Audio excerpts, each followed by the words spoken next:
I grew up diagnosed as phobically shy. And like at least 20 other people in a room of this size, I was a stutterer. Do you dare raise your hand? And it sticks with us. It really does stick with us. Because when we are treated that way, we feel invisible sometimes. We're talked around and at. And as I started to look at people, which is mostly all I did, I noticed that some people really wanted attention and recognition. Remember, I was young then. So what did they do? What we still do, perhaps too often, we talk about ourselves. And yet there are other people I observed who had what I call a mutuality mindset. In each situation, they found a way to talk about us and create that us idea. So my idea to reimagine the world is to see it one where we all become greater opportunity makers with and for others.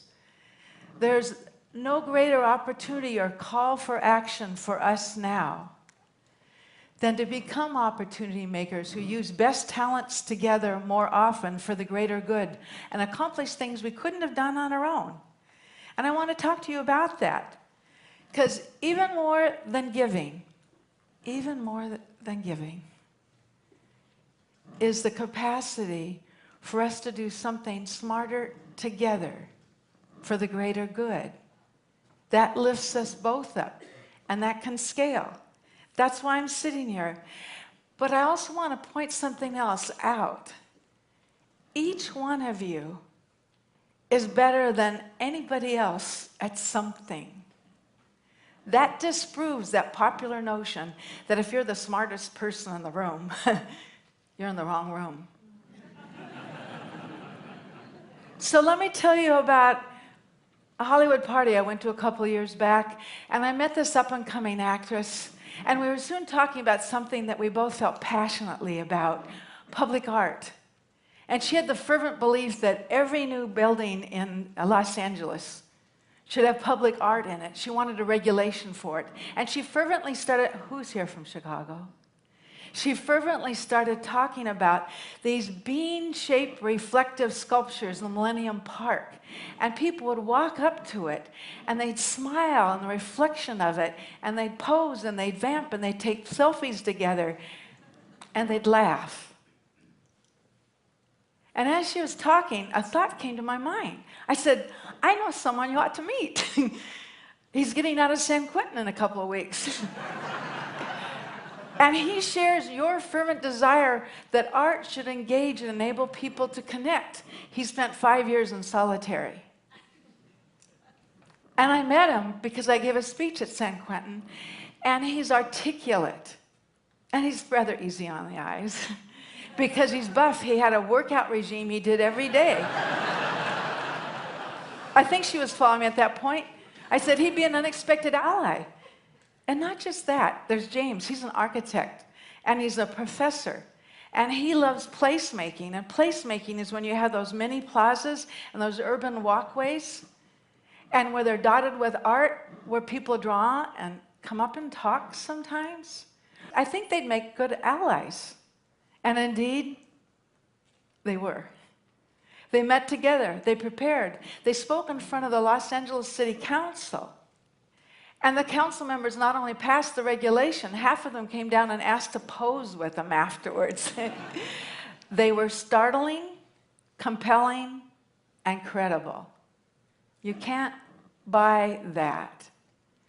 What I'm asking you to consider is what kind of opportunity makers we might become. Because more than wealth or fancy titles or a lot of contacts, it's our capacity to connect around each other's better side and bring it out. And I'm not saying this is easy.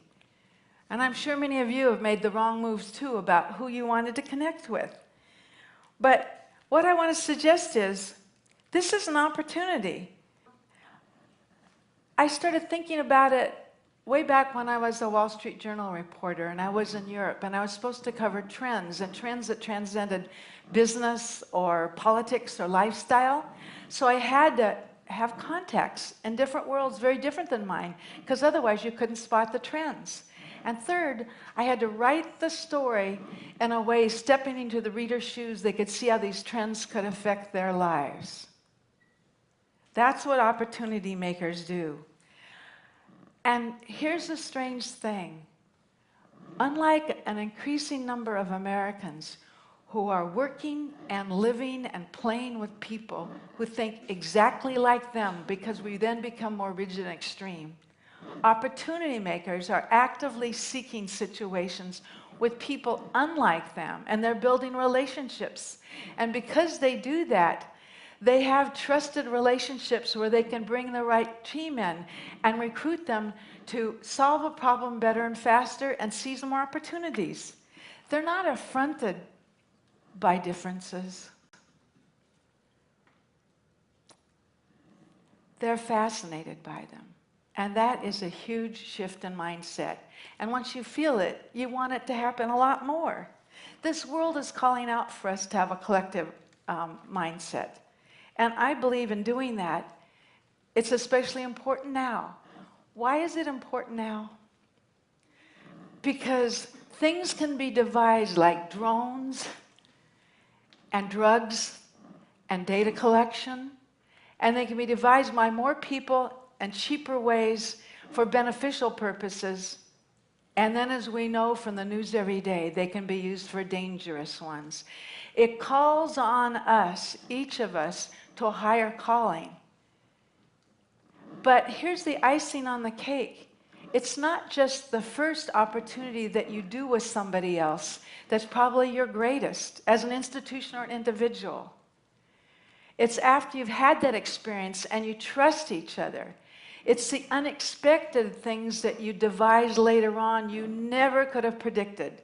For example, Marty is the husband of that actress I mentioned.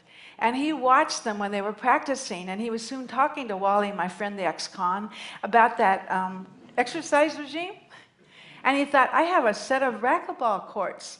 That guy could teach it. A lot of the people who work at, are members of my courts, they're frequent travelers. They could practice this in their hotel room, no equipment provided. That's how Wally got hired. Not only that, years later, he was also teaching racquetball. Years after that, he was teaching the racquetball teachers. What I'm suggesting is when you connect with people around a shared interest and action, you're accustomed to serendipitous things happening into the future. And I think that's what we're looking at. We open ourselves up to those opportunities. And in this room are key players in technology. Key players are uniquely positioned to do this, to scale systems and projects together. So here's what I'm calling for you to do. Remember the 3 traits of opportunity makers. Opportunity makers keep honing their top strength. And they become pattern seekers. They get involved in different worlds than their worlds. So they're trusted and they can see those patterns. And they communicate to connect around sweet spots of shared interest. So what I'm asking you is, the world is hungry. I truly believe, my firsthand experience, the world is hungry for us to unite together as opportunity makers and to emulate those behaviors as so many of you already do. I know that firsthand. And to reimagine a world where we use our best talents together more often to accomplish greater things together than we could on our own. Just remember, as Dave Liniger once said, you can't succeed coming to the potluck with only a fork. Thank you very much. Thank you.